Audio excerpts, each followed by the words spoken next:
नमस्कार, प्रणाम भाई लोग। हम वीर बहादुर कुमार उर्फ महावीर मतवाला रउआ लोग जानते बानी। हमार पहिला गाना एकरा से जो पहिले रहे छठ गीत वाला में अच्छा है दुलार प्यार देहनी लोग। और हम आशा न पूर्ण विश्वास करतानी कि ई गाना ओकरो से भी टफ बा। मतलब बहुत ही ई गाना इतना अच्छा से लिखले बानी, इतना मेहनत किले बानी कि अब हम का बताएं, अब रउआ लोग बताएं। मतलब ये भक्त और भगवान के बीच संवाद के लेकर ये गाना हम लिखले बानी।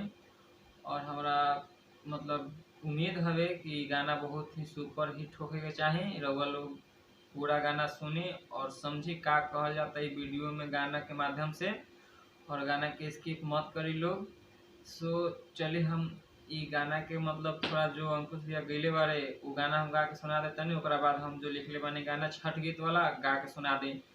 और ढेर लोग का करेले कि मतलब हम जो पहले गा दिला गाना तो लागेला कि मतलब ऐसे ही मतलब हवे मतलब भोजपुरी गाना। तो ढेर लोग ऐसे भी काट देवेला इसकी उसकी करके।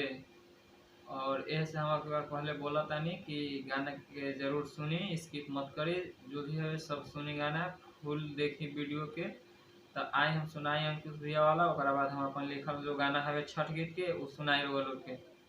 चलिए अंकुश भैया कहले, काहे तना रोअतारू कजरा के धोअतारू, दुखवा के बोझा कैसन दिलवा में ढोअतारू,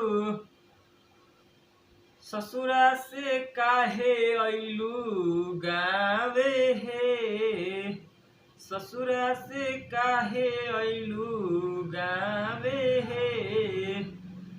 तब लड़की कहती है, अपना बारे में पियावा कुछ ना बतावे हे, अपना बारे में पियावा कुछ ना बतावे हे, हमारा से पूछे खातिर क्रिया धरावे हे, हमारा से जाने खातिर क्रिया धरावे हे, हमारा से जाने खातिर। चलिए सुन लें लोग। अब आए अपन संगीत जो छठ गीत लिखले बानी। ये हम लोग आ चुके हैं अपने कॉपी के ऊपर, और तर्क है क्रिया धरावे अंकुश राजा का, और ये मुखरा है मेरा, और एम का मतलब मेल गाएंगे और एफ का मतलब फीमेल गाएंगे। ये छठ गीत है और ये बहुत ही अच्छा मैटर है, कोई भी कलाकार गा सकता है। तो चलिए आइए सुनते हैं क्या है। काहे तिवाई रोअतारू मंदिर के धोअतारू, मंदिर के धोअतारू, विपत के बोझा कैसन माथे आपन ढोअतारू, बोल का दीही आशीष जी, बोल का चाहिए आशीष जी। तब कहते हैं लड़की मतलब भक्त, और ये भगवान बोल रहे हैं, भक्त और भगवान का है। लड़की कहती है, कौन गलती के साजा दिहनी आदित्य जी, कौन गलती के साजा दिहनी आदित्य जी, सब लोग ताना मारे कहेला बाझीन जी, सब लोग ताना मारे कहेला बाझीन जी, सब लोग ताना मारे। ये हो गया फर्स्ट मुखरा। अब आइए अंतरा में देखिए क्या है। अंतरा फर्स्ट मेल मतलब भगवान बोल रहे हैं उस भक्त से,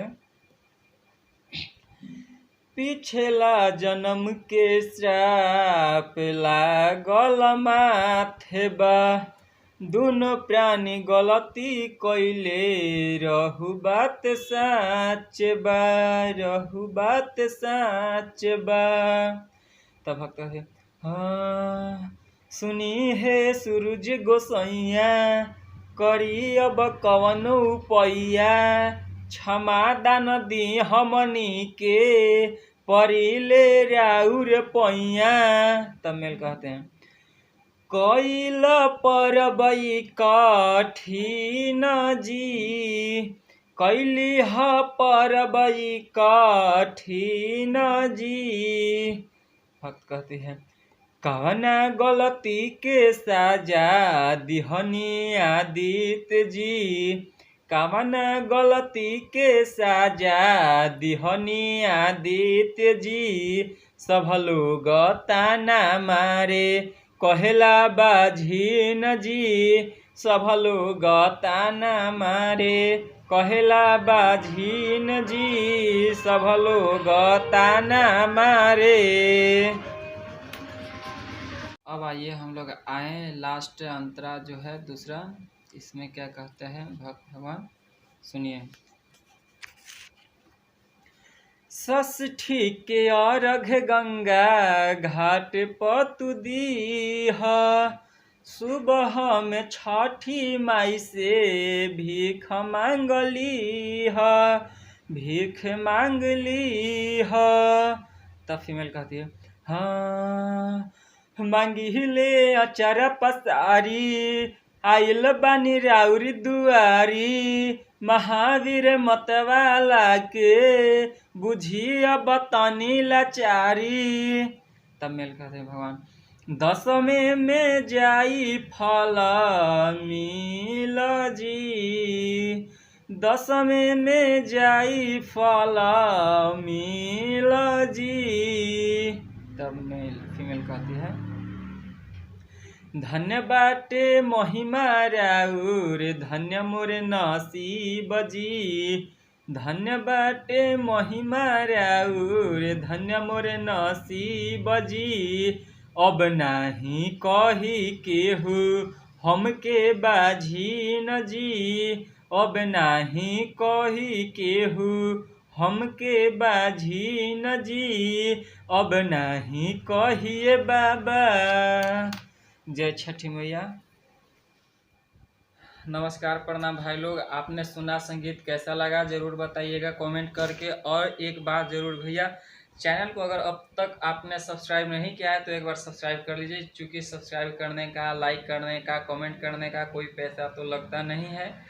तो प्लीज़ भैया एक सब्सक्राइब कर दीजिए अगर नहीं किया है तो, और वीडियो को लाइक कर दीजिए और कमेंट करना ना भूले। जो भी हो कमी आप लोग कमेंट के द्वारा बताइए, और जो भी हो हम उस कमी को दूर करेंगे, क्योंकि अपने आप में तो कमी किसी को दिखती नहीं है। तो मेरा रिक्वेस्ट है आप लोगों से कि जो भी कमी है उसको कमेंट के द्वारा बताइए, ताकि मैं उसको पूर्ति कर सकूं। जय हिंद, जय भारत, जय बिहार।